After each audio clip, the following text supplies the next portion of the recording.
8 जनवरी 1942 को Stephen Hawking का जन्म हुआ था। हालांकि वो एक अच्छे शिक्षित परिवार में पैदा हुए थे, परंतु उनके परिवार की आर्थिक अवस्था ठीक नहीं थी। द्वितीय विश्व युद्ध का समय आजीविका अर्जन करने के लिए काफ़ी चुनौतीपूर्ण था और एक सुरक्षित जगह की तलाश में उनका ऑक्सफोर्ड आ गया। आपको यह जानकर अचरज होगा कि जो स्टीफन हॉकिंग आज इतने महान ब्रह्मांड वैज्ञानिक है, उनका स्कूली जीवन बहुत अच्छी नहीं थी। वे शुरू में अपनी कक्षा में औसत से कम अंक पाने वाले छात्र थे, किंतु उन्हें बोर्ड गेम खेलना अच्छा लगता था। उन्हें गणित में बहुत दिलचस्पी थी, यहाँ तक कि उन्होंने गणितीय समीकरणों को हल करने के लिए कुछ लोगों की मदद से पुराने इलेक्ट्रॉनिक उपकरणों के हिस्से से कंप्यूटर बना दिया था। 11 वर्ष की उम्र में स्टीफन स्कूल गए और उनके बाद यूनिवर्सिटी कॉलेज ऑक्सफोर्ड गए। स्टीफन गणित का अध्ययन करना चाहते थे, लेकिन यूनिवर्सिटी कॉलेज में गणित उपलब्ध नहीं थी, इसलिए उन्होंने भौतिकी अपनाई। ऑक्सफोर्ड में अपने अंतिम वर्ष के दौरान हॉकिंग अक्षमता के शिकार होने लगा। उन्होंने सीढ़ियाँ चलने और नौकायन में कठिनाई का सामना करना पड़ा। धीरे धीरे यह समस्या इतनी बढ़ गई कि उनकी बोली लड़खड़ाने लगी। अपने 21वें जन्मदिन के शीघ्र बाद ही उन्होंने ALS नामक बीमारी से ग्रसित पाया गया।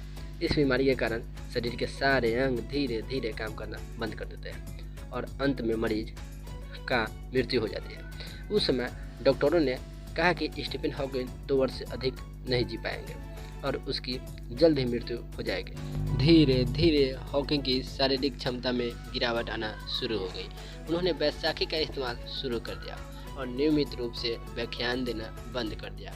उनके शरीर के अंग धीरे धीरे काम करना बंद हो गया और उनका शरीर धीरे धीरे एक जिंदा लाश के समान बन गया।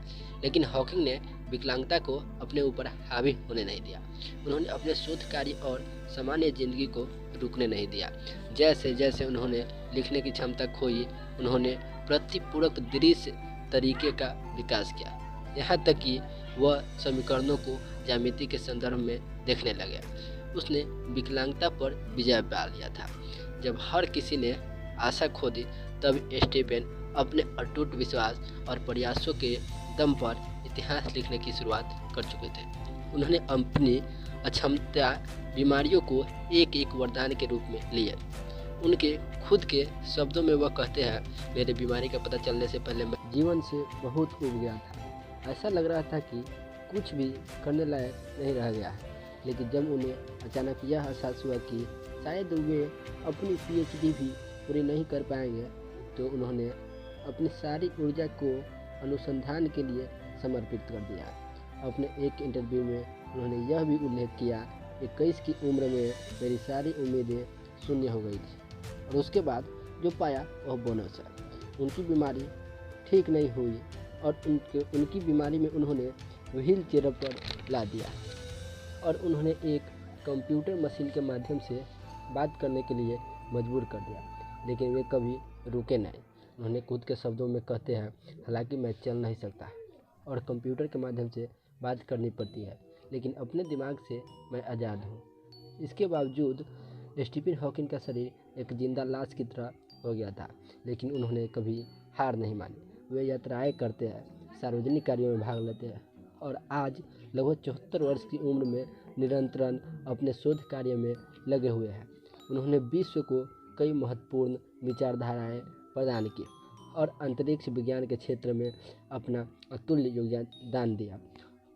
हॉकिंग स्पेस यात्रा 2007 में स्टीफन हॉकिंग जीरो ग्रेविटी पर उड़ते हुए वे अंतरिक्ष में जाना चाहते हैं और वे कहते हैं कि उन्हें खुशी होगी कि भले ही उनकी अंतरिक्ष में मृत्यु हो जाए। जीने की इच्छा और चुनौतियों को अस्वीकार करने के लिए तत्परता से स्टीफन हॉकिंग ने यह साबित कर दिया कि मृत्यु निश्चित है, लेकिन जन्म और मृत्यु के बीच कैसे जीना चाहते हैं वह हम पर निर्भर है। हम खुद को मुश्किलों से घिरा पाकर निराशवादी नज़रिया लेकर मृत्यु का इंतजार कर सकते हैं या जीने की इच्छा और चुनौतियों को अस्वीकार कर खुद को अपने सपनों के प्रति समर्पित करके एक उद्देश्य जीवन जी सकते हैं।